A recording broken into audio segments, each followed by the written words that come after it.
I'm going to try to explain what Hialeah is to people who are listening to this local hour and don't know what Hialeah is. Hialeah was a place when my family was broke that my father would end up going somewhere, and next thing you know, someone would emerge from a door somewhere and give me a tire for my car for $15 because it's a resourceful community of a whole lot of people that dabble in everything from resourceful that's legal to resourceful that isn't legal, because it's also a bit of a crime capital for fraud. There are many places in Hialeah where you could very easily live without speaking English. You can never learn English and have a perfectly functioning life that doesn't require you to learn English. And throughout my lifetime, the politics have been a total disaster in Hialeah, an embarrassment that echoes to now when it's worse than it's ever been.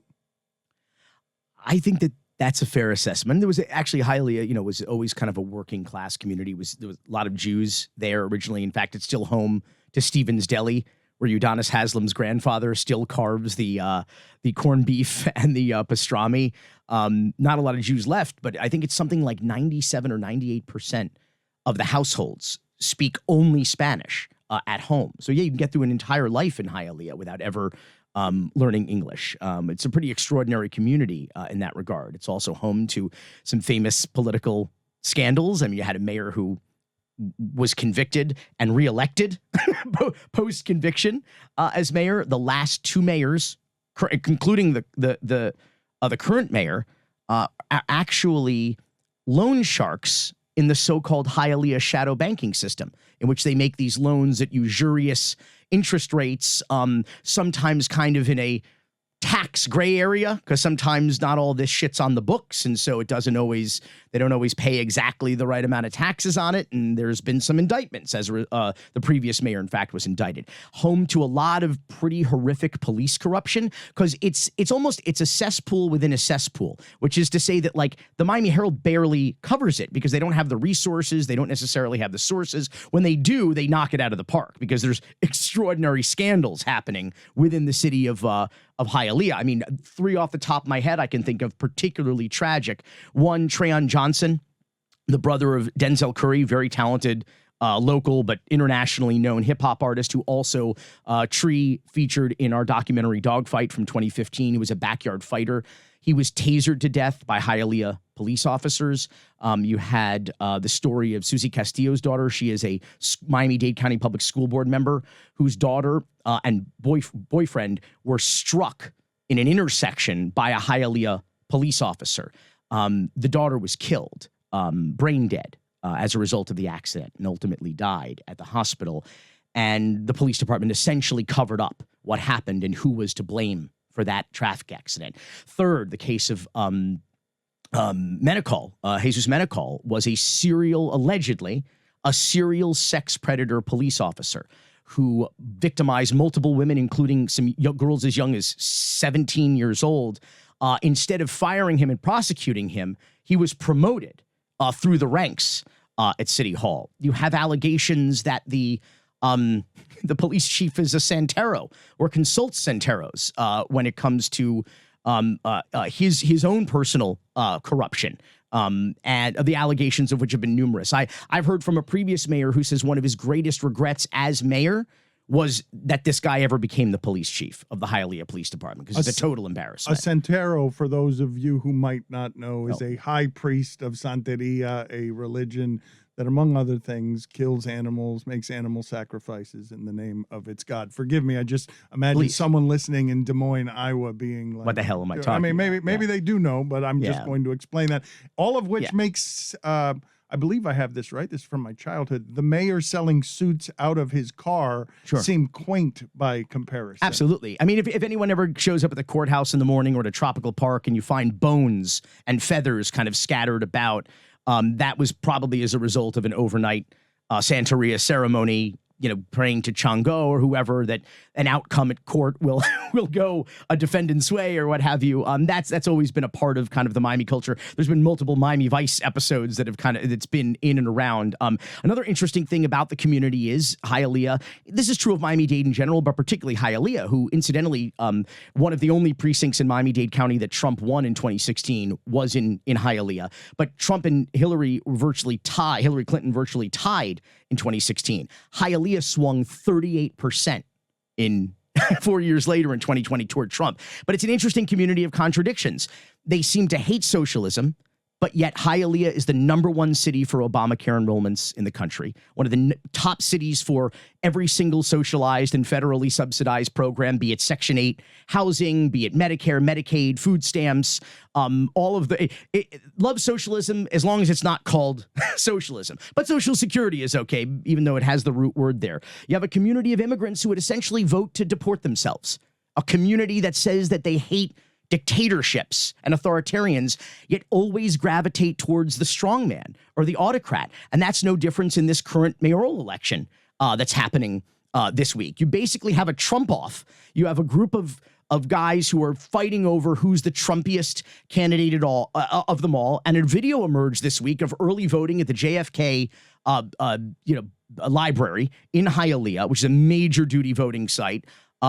With candidates virtually coming to blows in the parking lot, screaming every kind of epithet at each other.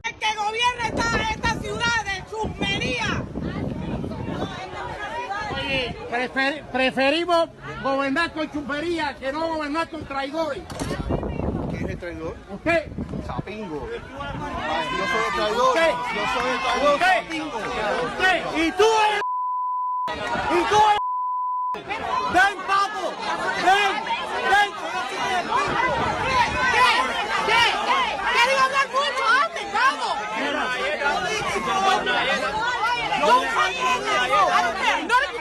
Yo no soy político.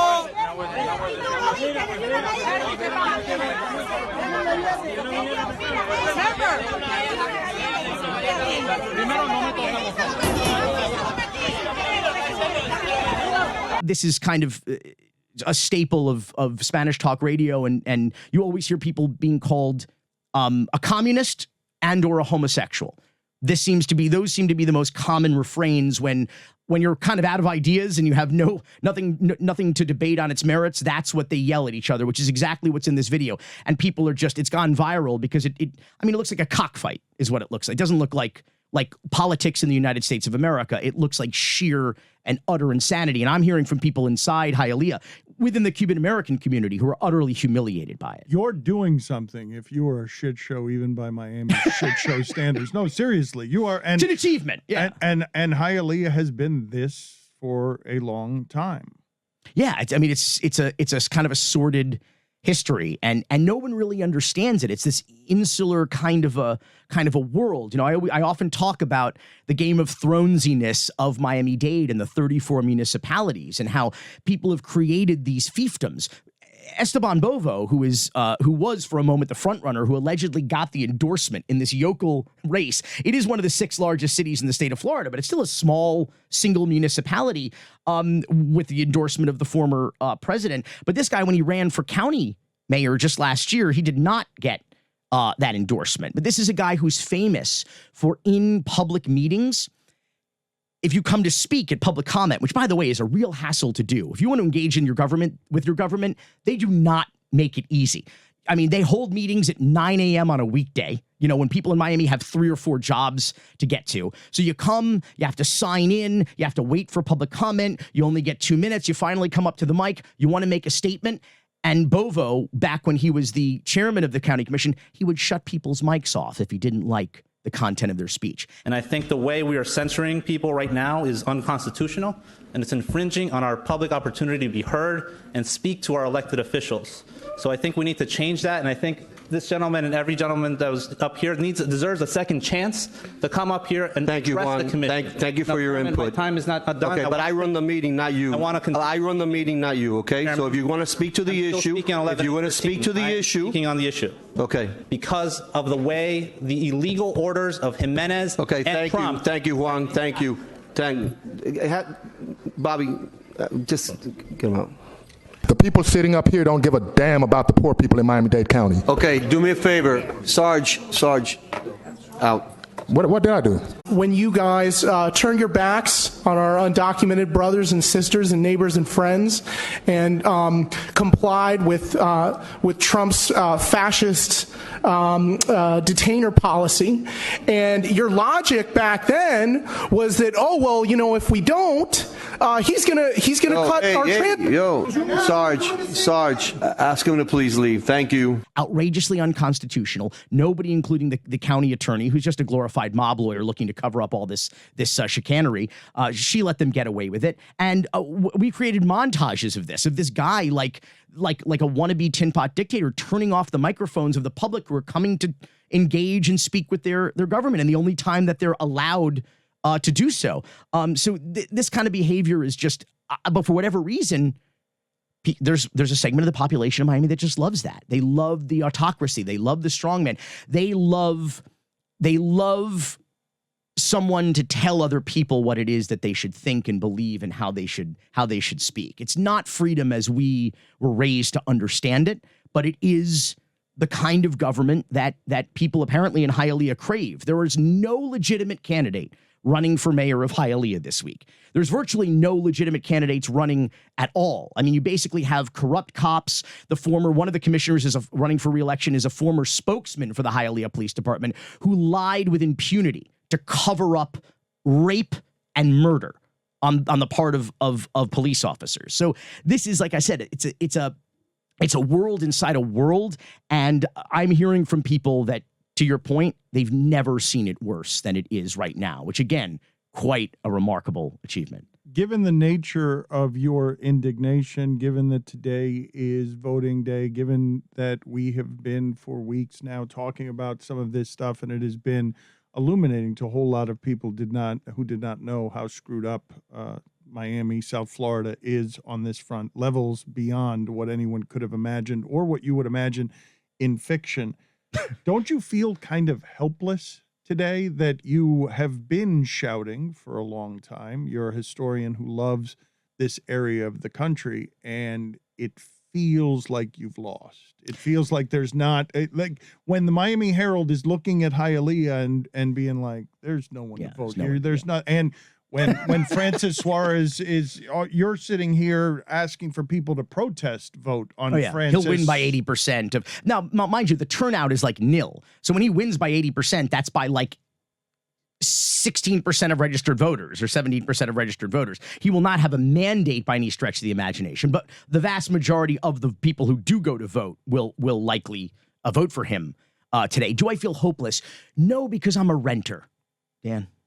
To tell you the truth, we're all really renters here. I don't care what you think you own. We're all renters here. This is the first time, though. And I say this, I mean, people know how much we love this area. This is the first time in my life, because I've always thought that I'm going to be buried here, where I have thought about leaving just because everybody is losing. Everybody there.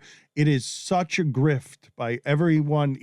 There are so many people gravitating toward the power now that it seems like it's impossible. So many corrupt people gravitating toward the power now that it seems like they're just going to ransack the area before it's underwater. Yeah, if you're a free-thinking, reasonable person, the dysfunction feels debilitating.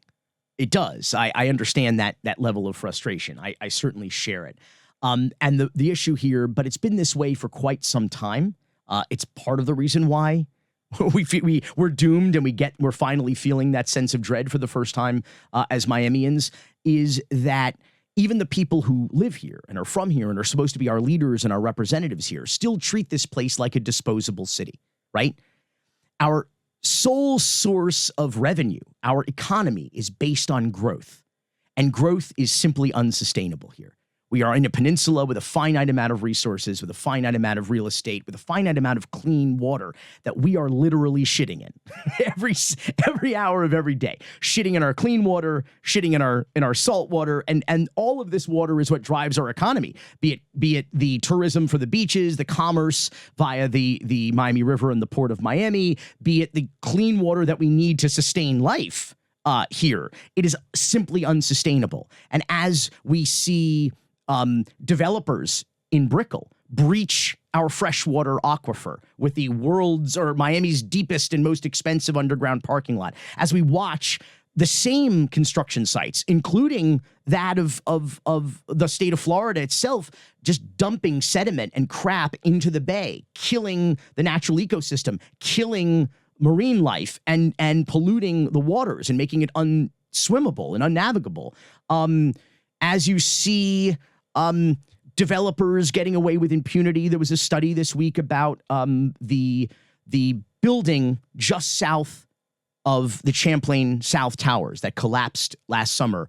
A new luxury condo being built where, as they were pounding these pylons into the ground to build the foundation of this building, it may have helped to rattle the southern wall where the pool deck that collapsed was 5 years ago, meaning contributing potentially to the collapse of that building, which led to a glut of complaints in 2016 from owners of in the Champlain South Tower saying, what is happening? We can feel it shaking. We feel there's like sediment and dust on our cars, and what is happening? And it's perfectly conceivable that this already rotting and deteriorating and unkept and uncared for southern wall in at the Champlain Tower South might have been its destruction, collapse might have been expedited by the. But if you're a developer, what we're seeing on Ocean Drive, the out-of-town developers get whatever they want. And as long as that keeps happening, as long as we bend over for Beckham and Jorge Mas, as long as they want to build more shit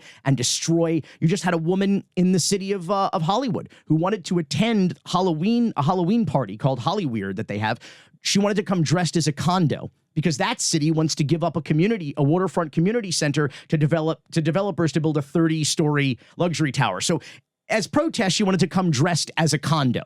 And the police called her and threatened her and said, if you tell people that you're doing this out of protest, then you will have an unregistered, an unpermitted protest. And you need a permit. You need permission from your government in order to protest your government. So they threatened essentially to arrest her if she wanted to protest on the unfettered development that our local governments allow. So as long as we have people that will, and leaders that will do that, we are legitimately doomed because no one is doing anything for the people here. All the stories now about this bullshit tech thing that I've been telling you about is nothing but a real estate hustle, a way for rich millionaire and billionaire out-of-towners to come in, buy houses, buy condos, effectively destroying the housing market for locals who cannot afford any of this in this artificial boom that we're seeing, basically for a tax haven so they can establish residency and not have to pay state income tax in California or New York.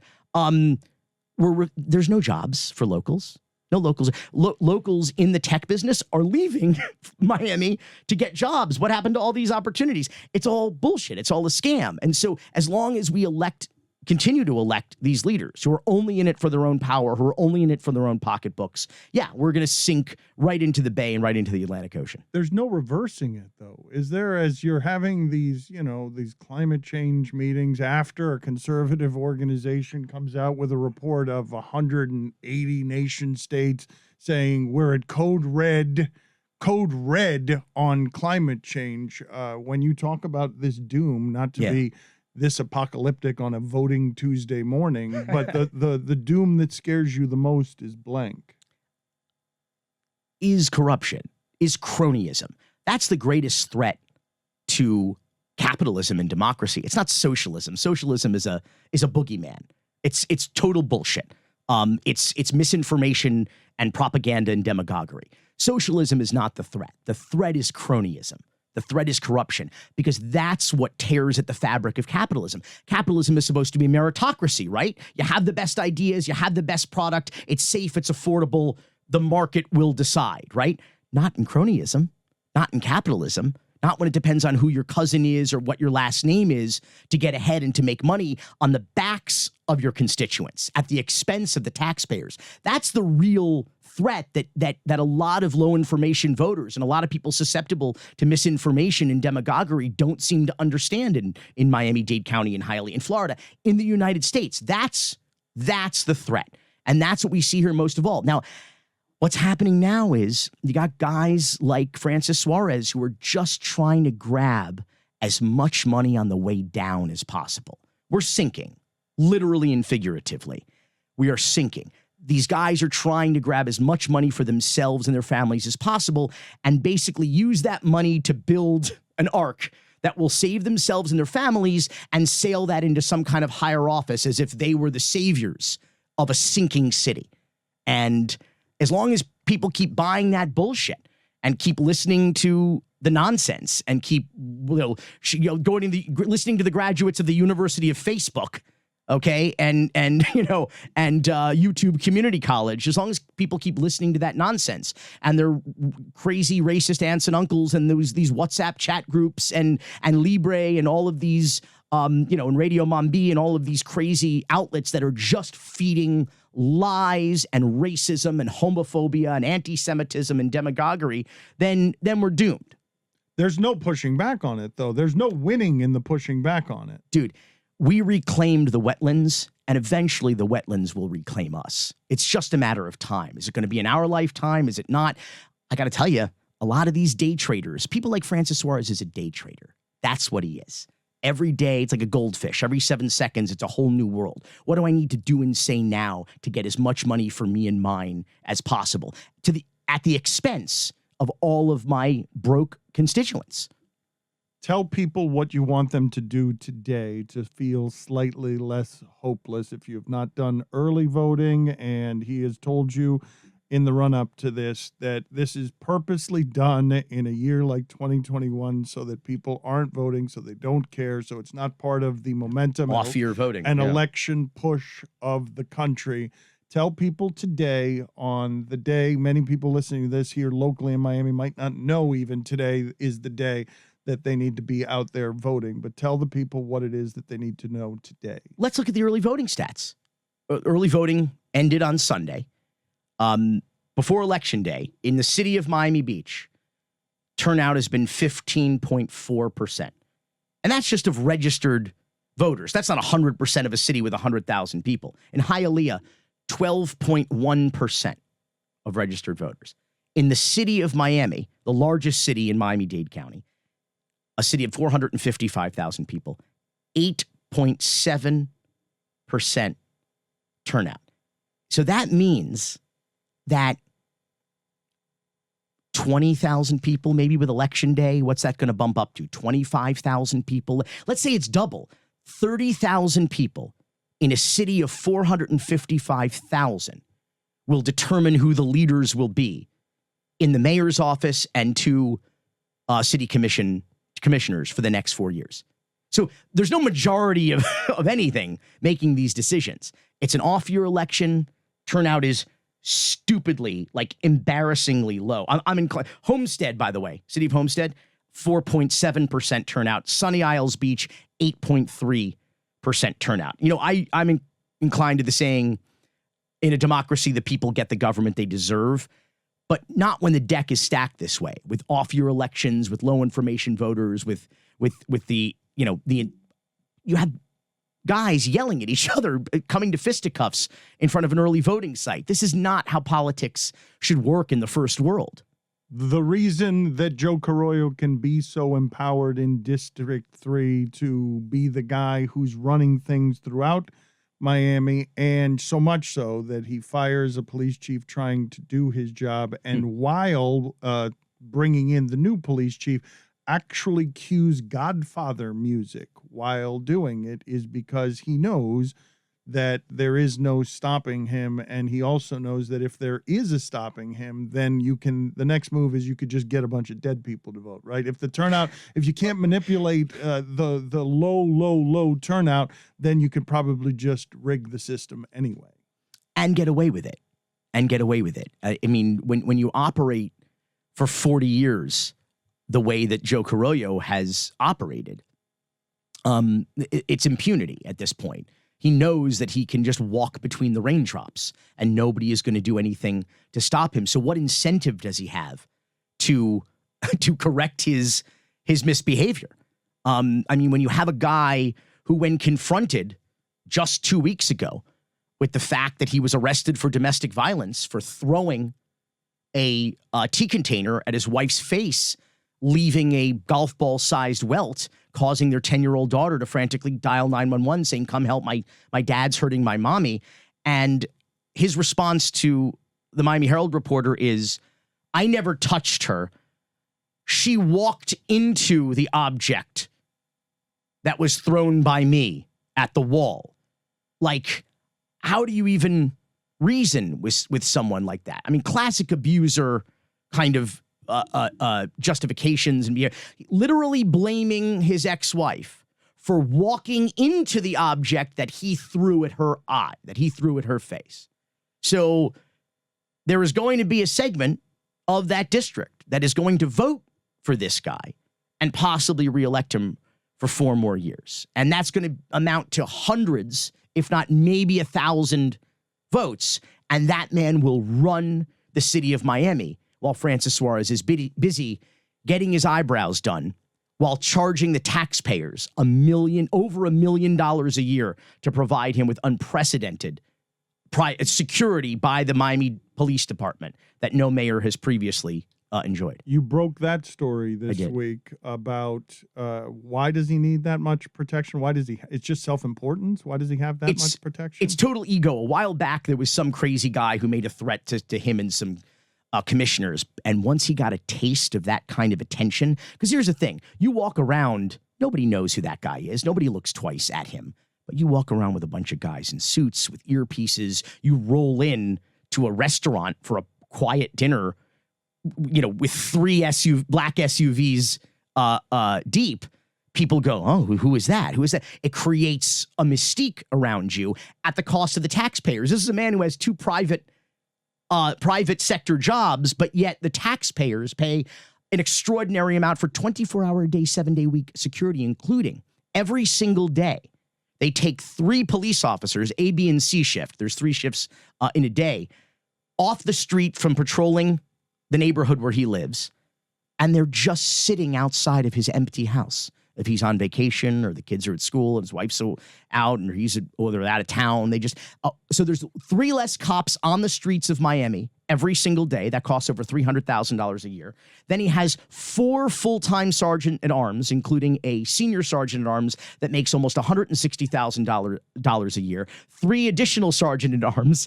These guys are on call 24/7 that escort him everywhere to family vacations, movie night with his family, going to parks, there's no reason for any of this. I talked to SIS, which is the elite squad within the city of Miami Police Department. They have no known threats, no probable or credible is the term, no credible threats against the mayor going back now almost 2 years. None whatsoever.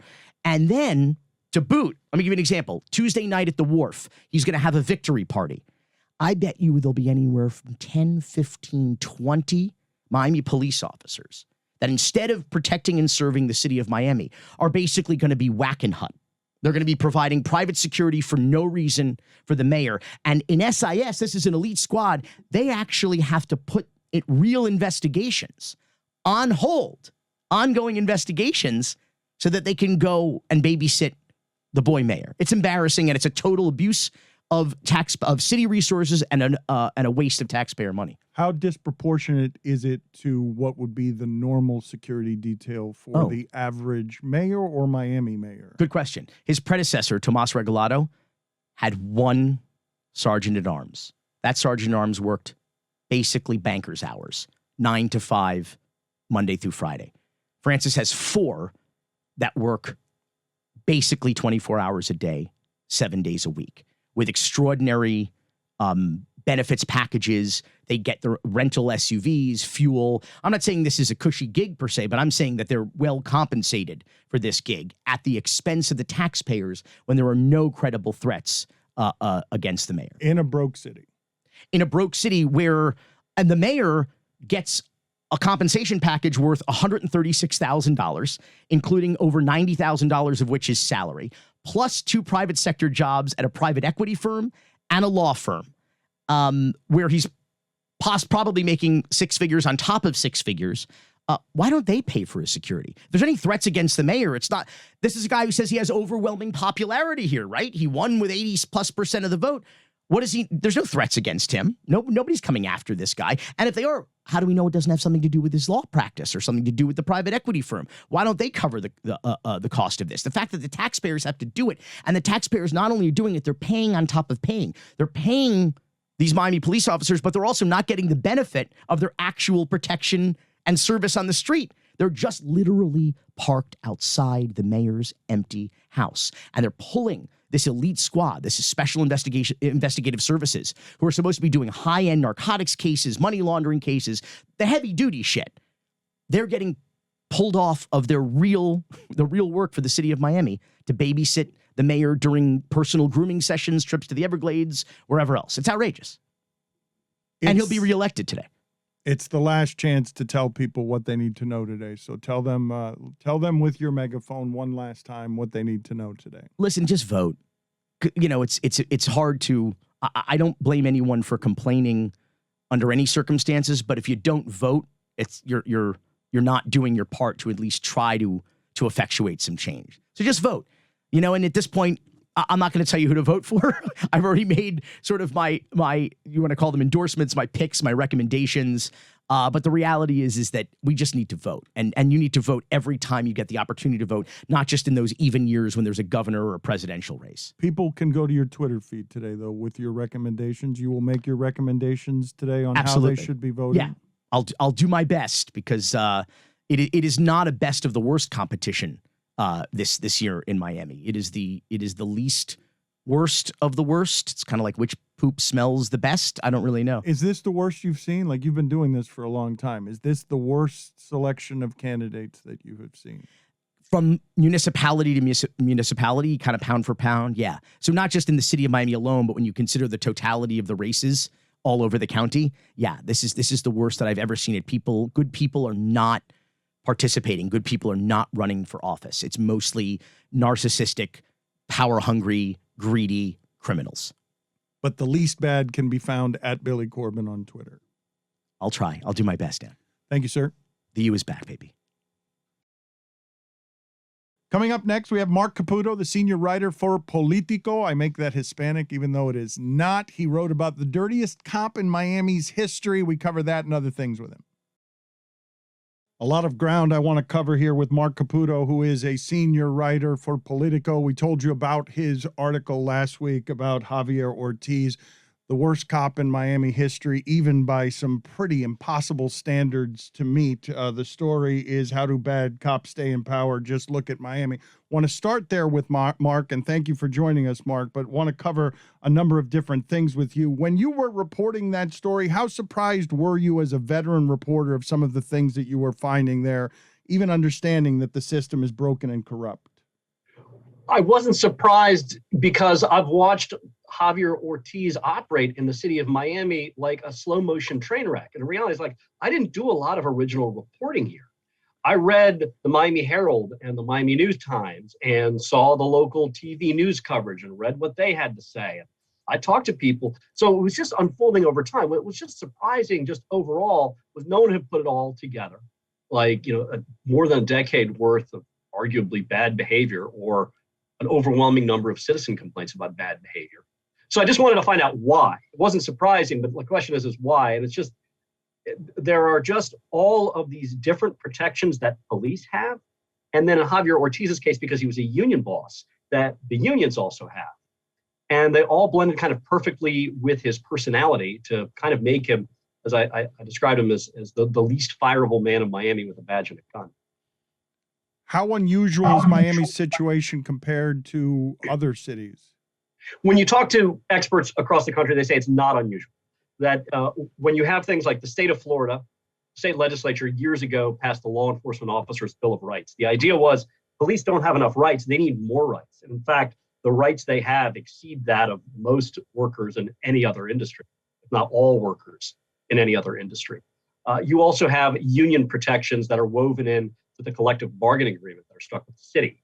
Then you have things like the federal doctrine of qualified immunity, which can give police officers more leeway to use a force than most citizens might agree with.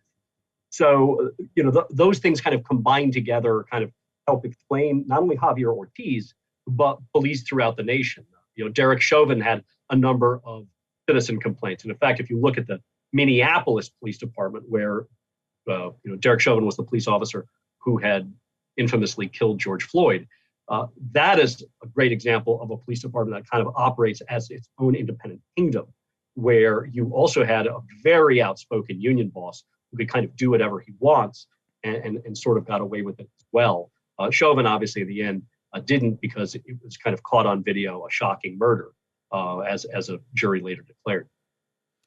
Mark, I want to ask you about a personal friend of mine, Jonathan Vilma, who is one of the dozens of, I'll call them, victims of Javier Ortiz and subject of one of the countless, dozens of complaints against him. This was a situation that I knew about contemporaneously. It had gotten pretty limited coverage in the press at the time, and Vilma didn't really seem to want to talk about it because it seems like it was a pretty traumatic experience for him, and you got an opportunity to talk to him about what happened. Can you share his story? Yeah, well, what's interesting about Jonathan Vilma is, as you said, like this is a Pro Bowler, a Super Bowl winner, a title winner, and a current Fox Sports analyst who is just kind of beloved in the community. So well respected. Ron DeSantis, the Republican governor, had him last summer to speak at a bill signing concerning helping athletes in the NCAA. So like this is no kind of a stereotypical loudmouth NFL athlete. And in fact, that stereotype is what held Jonathan Vilma back from speaking out in the first place. What's interesting in talking to him, as someone who never played in the NFL, never played D1 ball or anything like that, like I played Ultimate Frisbee, is they have an extra burden, he described to me, where if you're an NFL player, if you're a black athlete, you don't want to rock the boat. You don't want to get arrested because the national media and the national stereotype bias against black athletes is that they're cocky, that they're troublemakers, that they're latent criminals. And when he got busted in 2009, he said he was driving to pick up his girlfriend at the airport, and all of a sudden he gets pulled over. He has no idea why, by a police officer. He had what lots of black people will tell you, black men especially will tell you, the talk with his father. The talk is, when a dad has to tell a son, look, son, you've got to do exactly what the police say. Show them your hands so they don't think you're reaching for a gun and shoot you. You have to, emotionally, mentally disarm the police officer into being not a threat, and make sure that you come home alive, that you don't get killed, you don't get choked to death, you don't get shot, you don't get imprisoned. He said he did all these things. I'm inclined to believe Vilma. I've gotten to know him a bit, speak to him.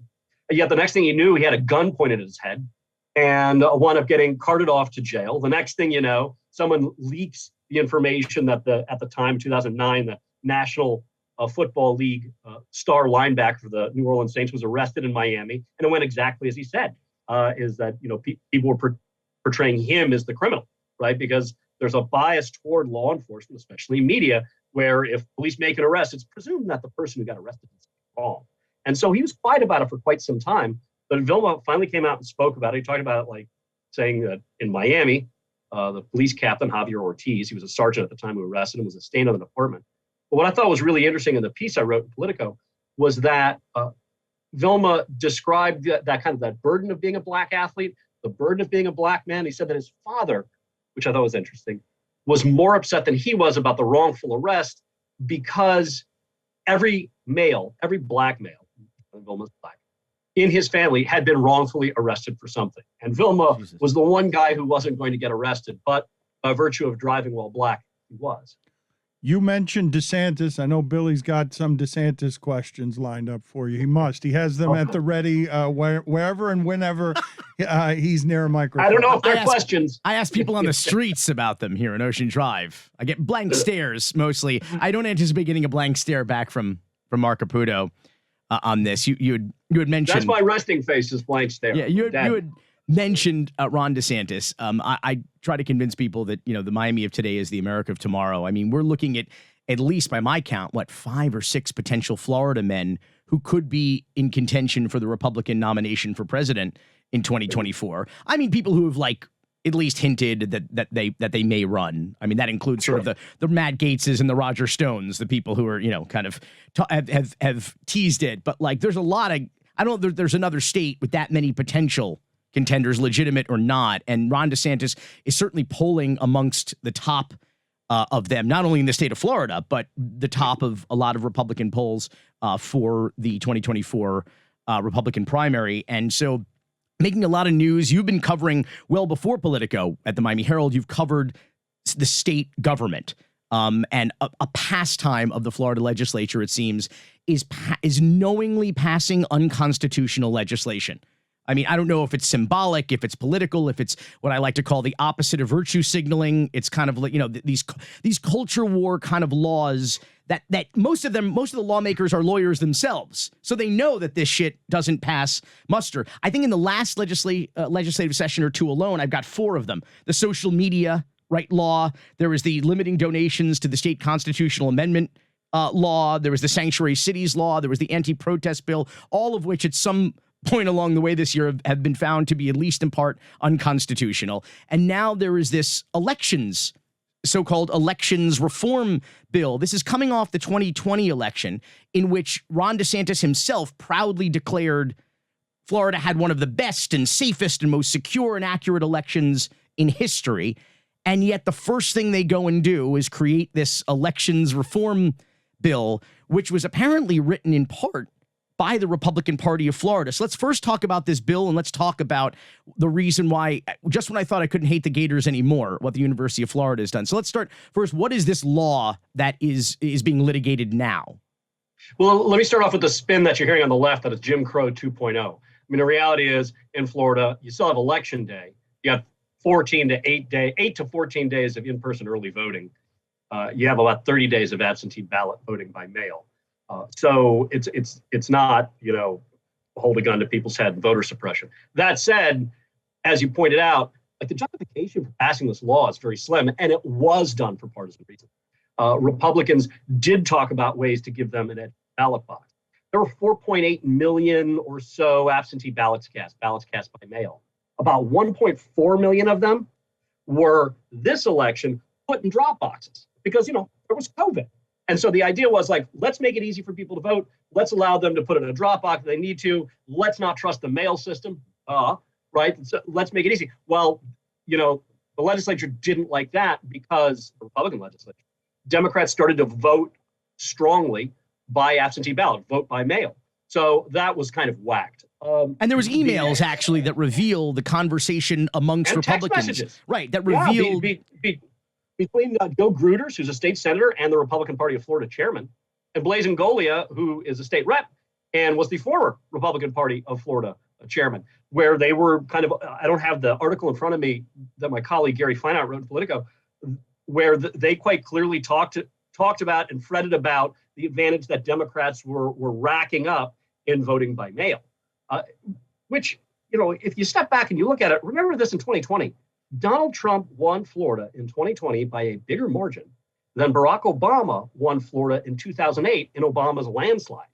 So the idea that they had to kind of game the system and do this, it's kind of strains credulity. The other thing it does is it limits to a degree third-party voter registration groups who in the past have been instrumental in registering to vote people from traditionally distressed communities, African American, Latino, poor, and generally speaking, those demographics of voters vote Democrat. Now it's a little harder for them to operate.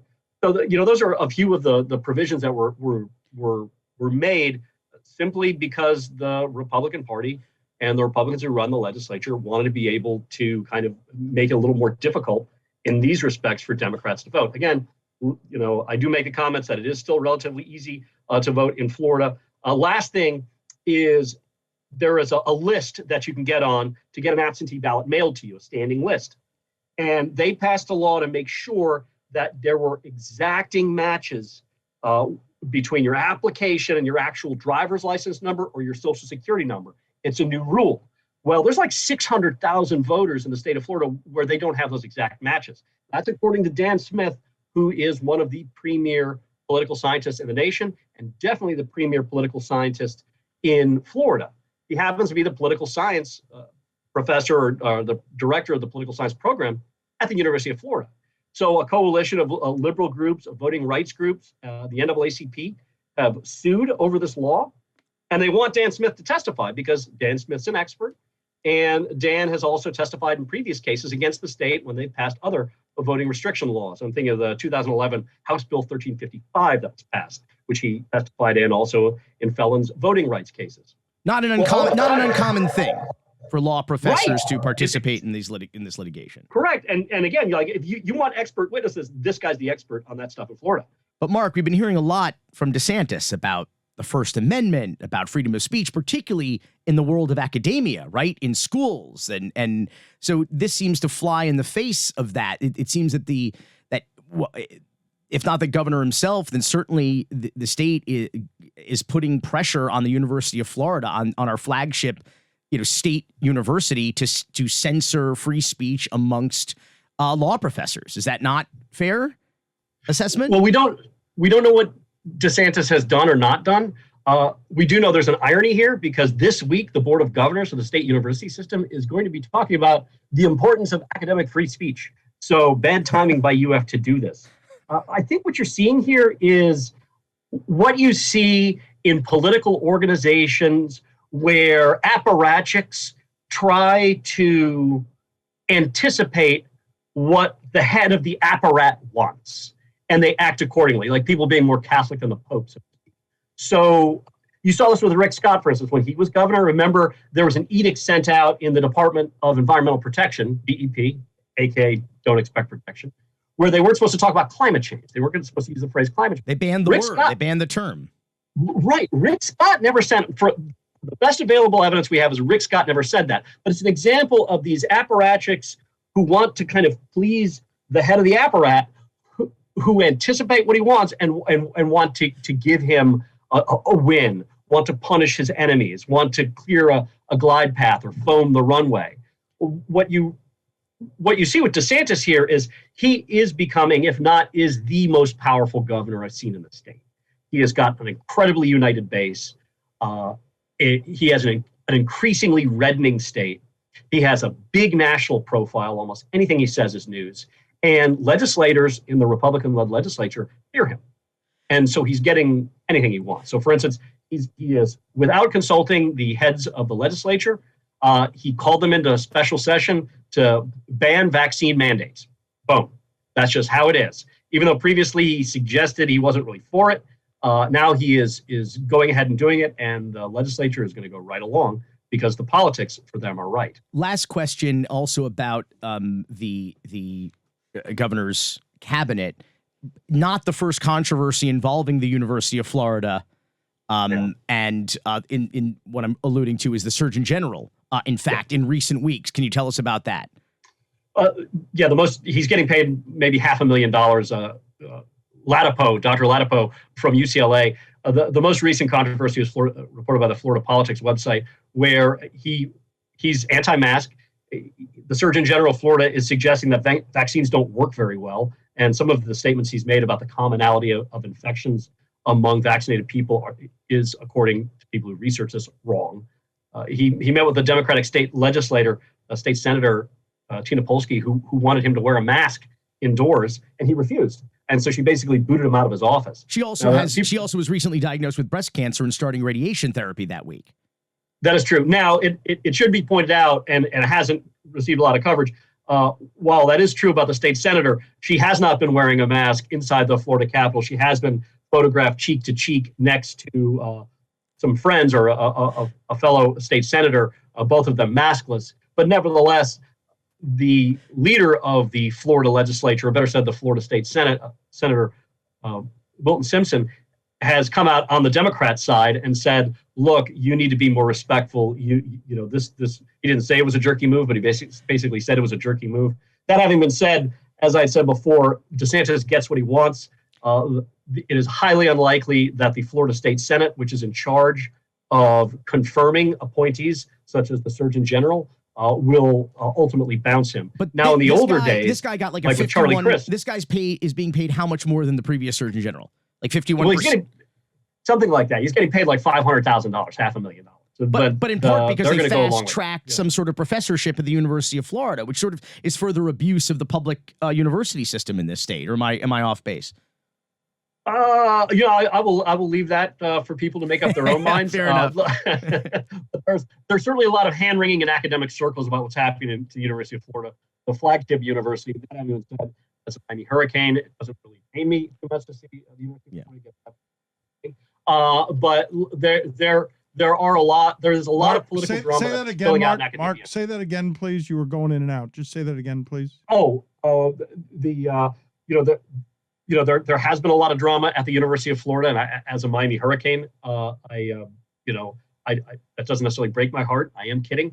I think it should be pointed out that the university system more and more is facing more political pressures from Republicans in the state, because more and more we're seeing a division in the electorate between highly educated, that is college educated people who tend to vote Democrat, and non-college educated people who tend to vote Republican. And so more and more Republicans are less and less down with stuff that's happening at the university system. That also having been said, universities are kind of incubators of very progressive policies, which does also fly in the face of what conservatives stand for and promulgate. Thank you, Mark. And you know what they say, what University of Miami and University of Florida student have in common? They both got into University of Florida. Mark, thank you for being on with us. We appreciate the Thanks, time, man. sir. Take it easy. See you guys.